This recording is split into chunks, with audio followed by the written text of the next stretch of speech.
Hi there, and welcome again to the Explaining History podcast. Um, this week, I'm going to be mainly focusing, assuming nothing apocalyptic happens in the world, which, fingers crossed. But I'm mainly going to be focusing on Russia because we're building up to our Sunday seminar on the Russian Revolution and Stalin. And so I'm looking today, I try to look at a diverse range of texts. I'm looking today at Robert Service, who I met briefly many years ago at a talk that I was giving at Cambridge University Union. Um, Robert Service is one of those kind of touch point sort of historians for Russia. I mean, he's got a large kind of body of work, and his kind of view of the Russian Revolution, not dissimilar to Orlando Fige's, about more said later. It was that the Russian Revolution was a catastrophe, that the Stalinist terror shouldn't be seen kind of out out of context with the terror that began from about 1918 onwards. He said it was at least until the end of the Second World War, and perhaps even up to 1953, it is a terror state. Um, and as such, he's earned the ire of the left. I believe when we met, he told me that his most recent biography of Trotsky had seen book signings picketed by the socialist workers, which again that tells you a particular story of kind of obscurantist doctrinal debates. I mean, I've read his biography of Trotsky, and he's particularly scathing about Trotsky, and he doesn't see him, from my reading of it, as being the kind of the figure from Isaac Deutscher, the Prophet Arm, the Prophet, so the Prophet trilogy. Um, and he sees Trotsky as a deeply flawed character.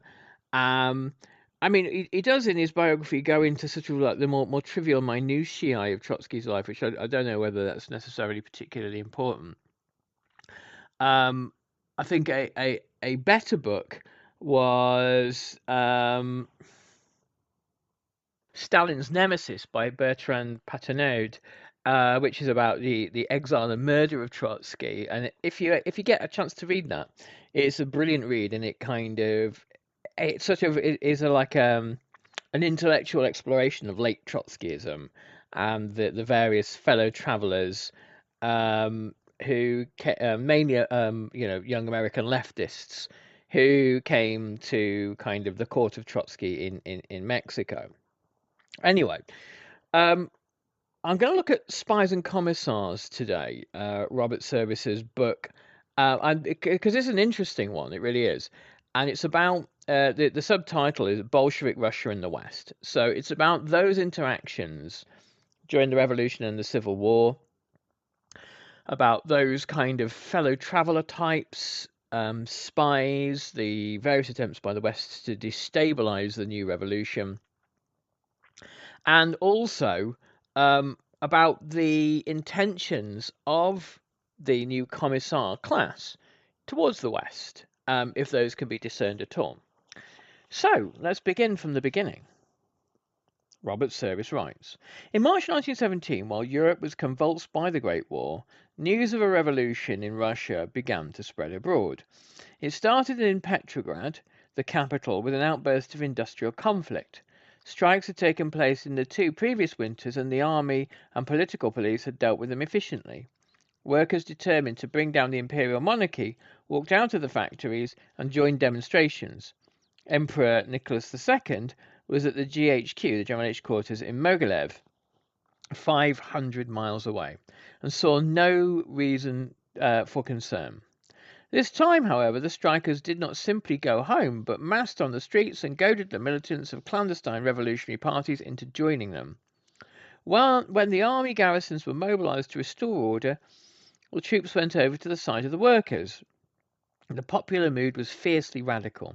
Workers and soldiers elected their own Petrograd Soviet or council to press for their cause. Suddenly, the Russian capital became ungovernable. Alert at last to the magnitude of the emergency, the emperor sought to abdicate in favour of his haemophiliac young son Alexei. When counselled against this, he suggested that his brother, the Grand Duke Mikhail, should take the throne, but this compromise was angrily rejected by those demonstrating on the streets. They would be satisfied only by the removal of the Romanov dynasty, and they had Petrograd at their mercy. The end of the Romanovs, when it came, was abrupt. It was also unexpectedly peaceful. On the 15th of March, Nicholas II's nerves suddenly cracked and he stood down, allowing a provisional government to take power. It was led by the liberal Georgy Lvov and Pavel Milyukov as foreign minister and Alexander Guchkov as minister of military affairs. Most of the cabinet's members were liberals, with Guchkov as the sole representative of moderate conservative opinion.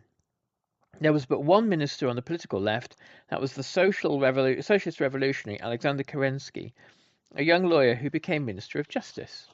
The Petrograd Soviet, led by Mensheviks and socialist revolutionaries, gave its blessing to this arrangement.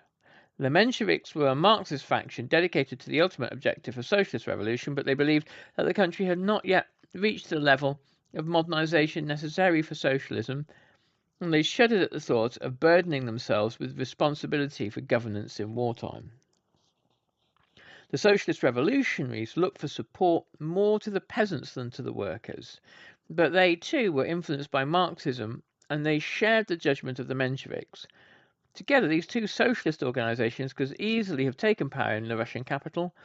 Instead, they gave approval to Lvov's cabinet on condition that he agreed to renounce Nicholas II's expansionist aims and fight only a defensive war. He also demanded the realization of a full range of civic reforms. Lvov agreed.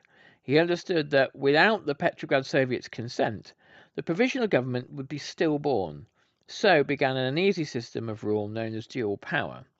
And I think the point that the author is working towards there is in early 1917, the prospects for the Bolsheviks are not good. The idea that a Bolshevik government might exist by the end of the year and might somehow hang on to power seems unrealistic. The Bolsheviks aren't even in Russia for the most part. And one of the great tragedies perhaps is that a union of the social revolutionaries that win in the November election that year a huge sweeping mandate, which is just ignored by the Bolsheviks, a union of the social revolutionaries and the Mensheviks might have produced a very different set of conditions in Russia. The Allied governments of Britain and France, and after April that year, the United States of America, were not unsympathetic towards a liberal revolution. None of them liked the Tsarist regime. For the British, were it not for the rise of Germany as a threat in the first decade of the 20th century, they would never have entertained any sort of entente with Russia. And the fact that they do, it puts two parliamentary states, France and Britain, in an unlikely alliance with an autocratic power that has actually more in common with the Central Powers, but had been progressively alienated from the Bismarckian era onwards by Germany's decision to always support Austria-Hungary in any of the disputes between Austria-Hungary and Russia.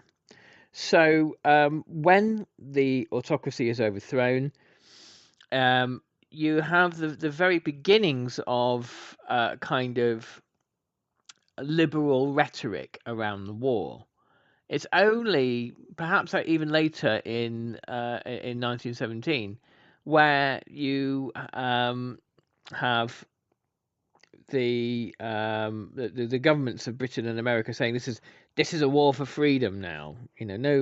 I mean, nobody had really used that kind of rhetoric in the past few years of the war.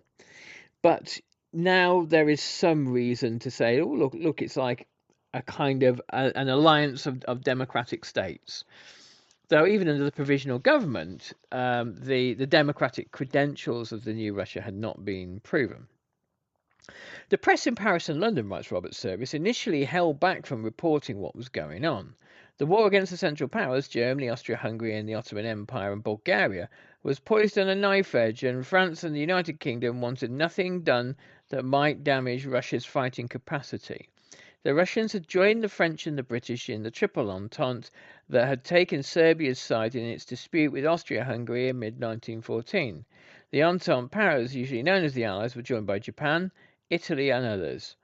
Two great military fronts, the Western and the Eastern, stretched across Europe. The early successes fell to Germany as its armies pressed into northern France and Russian-ruled Poland. But quickly the Great War became a conflict fought from trenches, as the fronts were stabilised and neither the Central Powers nor the Allies appeared to be able to devise methods to break the stalemate until December 1916, when the flexible offensive of General Alexei Brusilov resulted in a Russian advance. The French and the British, worn down on the Western Front, acclaimed Russia's military achievement at the time, and when telegrams arrived reporting the political disturbances in Petrograd, the governments in Paris and London avoided any semblance of interference. Not until the 19th of March 1917, when the Provisional Government was already in office, did the press report that Nicholas II had abdicated. What happened in Russia had been predicted for years, but few revolutionary emigrants had expected the final moments to be so orderly. Ivan Maisky, a left-wing Menshevik resident in London, raced around calling on fellow emigrants and congratulating startled English passers-by. The cry went up amongst the comrades, "To Russia!" Another of the emigres was Maxim Litvinov, who found his wife Ivy at a nursing home in Golders Green after the birth of their son Misha. Litvinov belonged to the Bolshevik faction of Russian Marxists led by Lenin, which regarded the Mensheviks as disgraceful moderates. He was no armchair revolutionary, having helped launder the money stolen by the Bolsheviks in a sensational Tiflis bank robbery in 1907, carried out by Stalin. Ivy shared Maxim's delight. Maxim Litvinov, as a little aside, met his wife Ivy. I think she was a working class East End woman who, when the Bolsheviks were having a sojourn in London in exile, they met, and I think they, to the best of my knowledge, stayed together for the rest of their lives. Ivy shared Maxim's delight. "Darling, it means we're not refugees anymore." Litvinov was so elated that he tried to shave with toothpaste and got into the bath without having turned on the water. He had waited for revolution all his adult life. Now it had happened, and his hands trembled with excitement as he read the newspapers. The colony of Russian Marxists assembled to confer about the situation. They feel the compulsion to meet every day. They began to feel the compulsion to meet every day in each other's rooms, talking, exclaiming, surmising, looking from face to face, and their wives, unwilling to miss a word, popped the dishes into the cold oven, too impatient even to take them out to the scullery. The small world of Russian political emigrants bubbled with exhilaration. Of course, none of the Bolsheviks, with the exception of a handful, including Stalin, were in Russia at the time. Stalin and I believe Kerensky were in Siberia in exile, but Lenin was in Switzerland. Trotsky, who wasn't even in the Bolshevik Party at this point, was in New York, and they are all taken by surprise. Lenin, a few weeks before the February Revolution in late 1916, was giving talks to younger revolutionaries saying, "It will probably never happen. It's probably never happen in our lifetime, we the old guard. It's down to you guys, the younger people, to carry the revolutionary flame forward." That's how taken by surprise they are.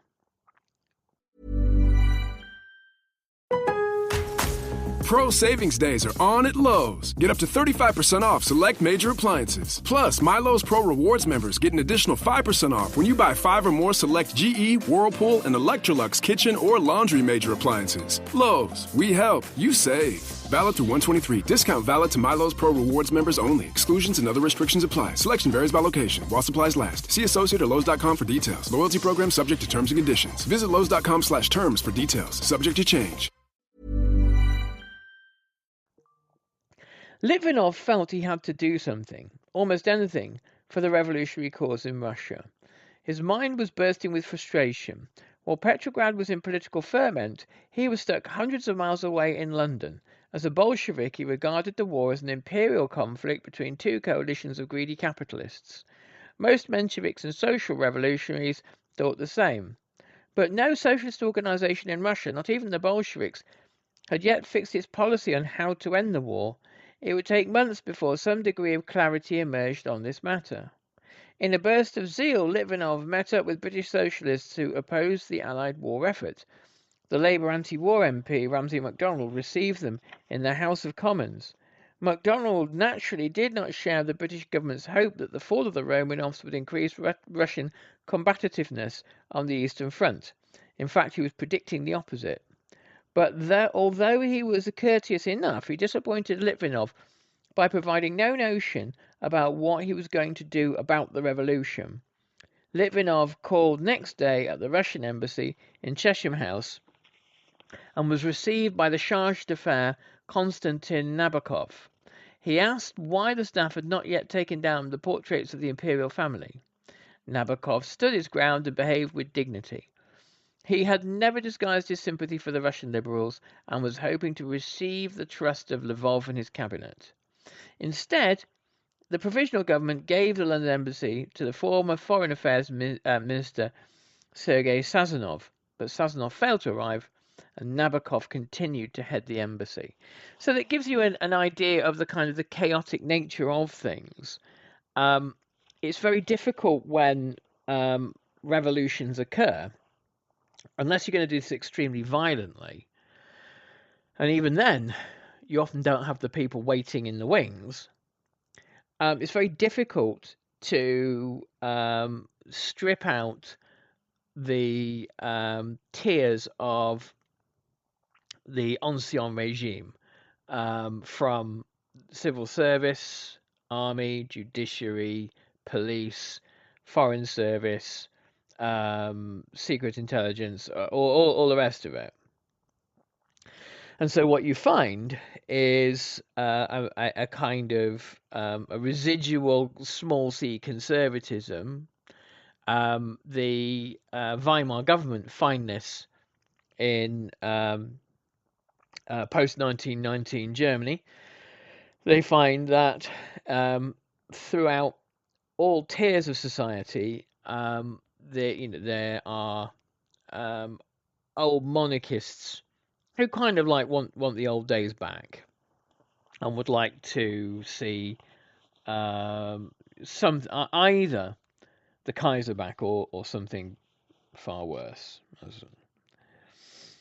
Most of the revolutionary emigrants in Central and Western Europe were impatient to return to Russia.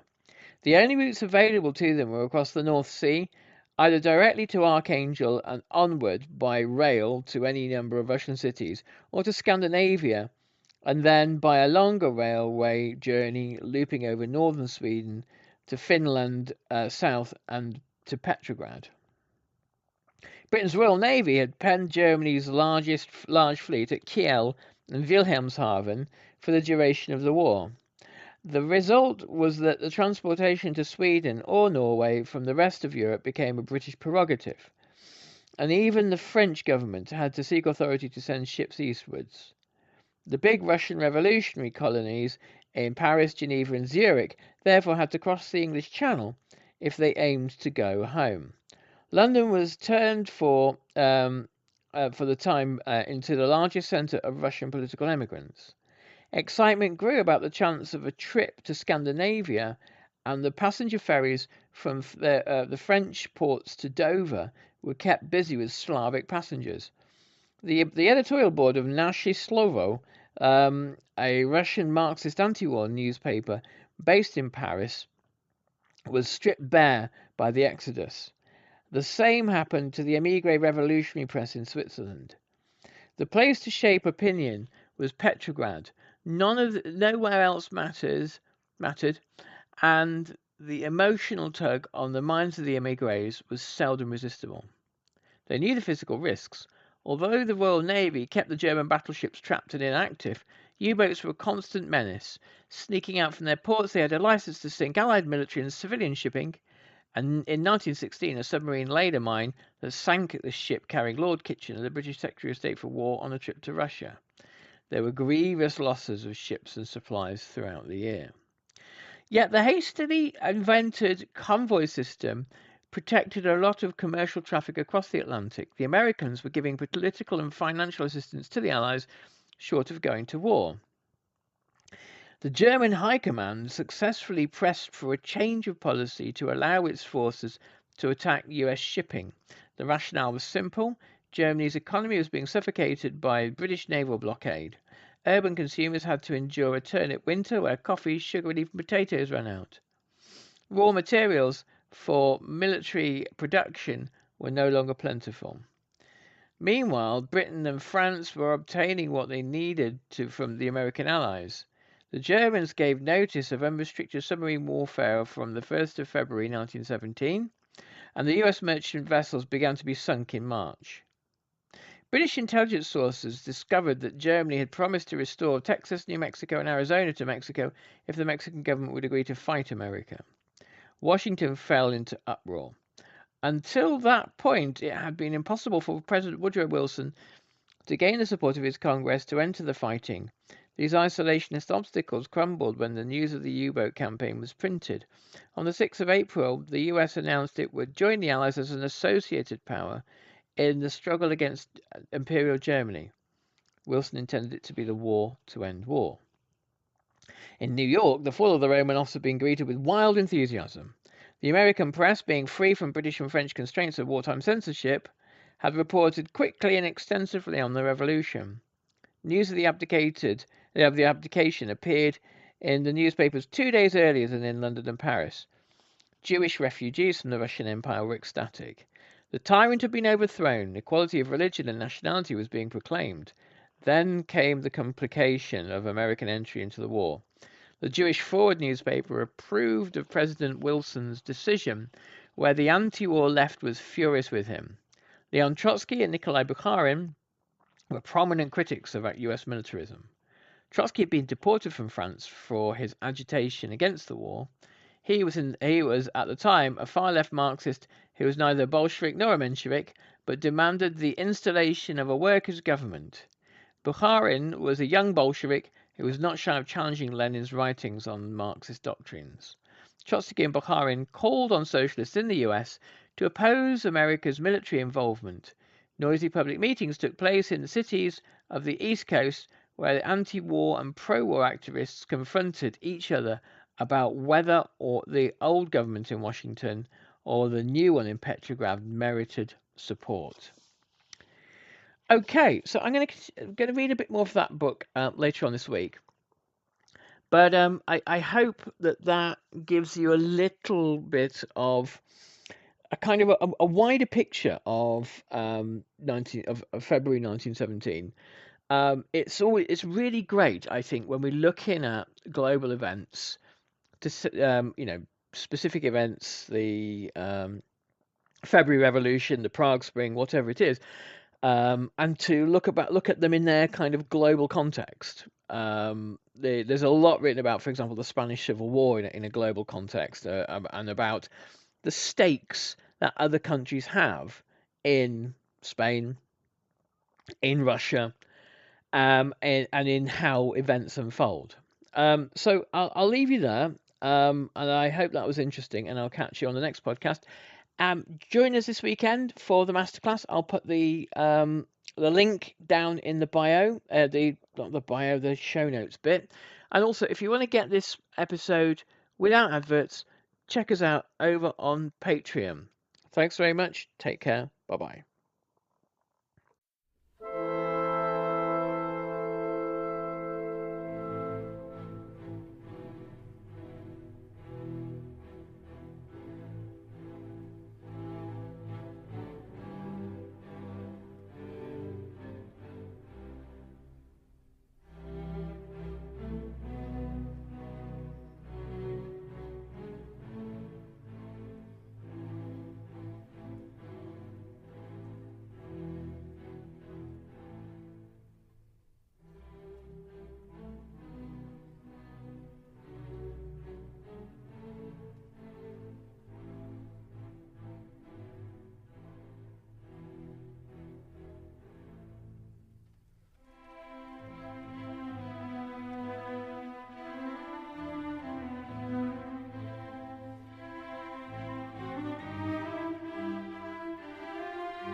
Thank you for listening to this episode of Explaining History. This podcast is an independent production, and it's listener support that keeps these conversations going week after week. If you find value in the show and want to help cover the costs of research and production, please consider making a contribution. You can join our community on Patreon or make a one-off donation. Just follow the links in the show notes for this episode. Every bit of support is truly appreciated.